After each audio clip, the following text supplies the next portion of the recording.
సంగారెడ్డి జిల్లా కేంద్రానికి పక్కనే ఉన్న కందిలో తహసీల్దార్ ఎంపీడీఓ కార్యాలయాలకు సొంత భవనాలు లేక అధికారులు ఇబ్బందులు పడుతున్నారు.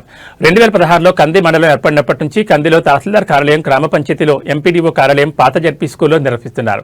అయితే సోమవారం తహసీల్దార్ కార్యాలయంలో నిర్వహించిన ప్రజావానికి ఇచ్చేసిన కాంగ్రెస్ సీనియర్ నాయకులు జోలకంట ఆంజనేయులు తహసీల్దార్ ఎంపీడీఓ కార్యాలయ భవనాలను నూతనంగా నిర్మించాలని కోరారు. వెంటనే స్పందించిన తహసీల్దార్ రవికుమార్ కంది శివార్లోని దేవుని చెరువు కట్ట చెక్కల దగ్గర ఉన్న భూమిని కార్యాలయానికి ఏర్పాటు చేయడానికి కార్యాచరణ సిద్ధం చేస్తున్నామన్నారు. వారం రోజుల్లో తహసీల్దార్ ఎంపీడీఓ కార్యాలయాల నూతన భవనాలకు శంకుస్థాపన చేద్దామని తహసీల్దార్ తెలిపారు. ఈ ప్రజావాణి కార్యక్రమంలో ఎంపీడీఓ శ్రీనివాస్, ఎంపీఓ మహేందర్ రెడ్డి, సర్పంచ్ చిన్న సాయి శ్రీరామ్, కార్యదర్శి కవిత తదితరులు పాల్గొన్నారు.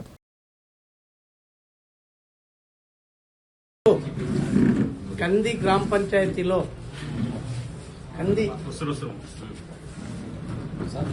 గ్రామ పంచాయతీలో ఉన్నటువంటి ఎంఆర్ఓ ఆఫీస్ని సొంత భవనం ఏర్పాటు చేయాలని, అదేవిధంగా ఎంపీడీఓ ఆఫీస్ కూడా సొంత భవనానికి స్థలం కేటాయించాలని చెప్పి ఎంఆర్ఓతో మాట్లాడడం జరిగింది.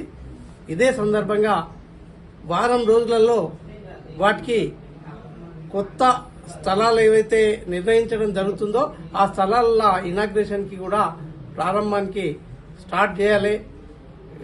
ఏర్పాటు చేయాలని చెప్పి చెప్పడం జరిగింది.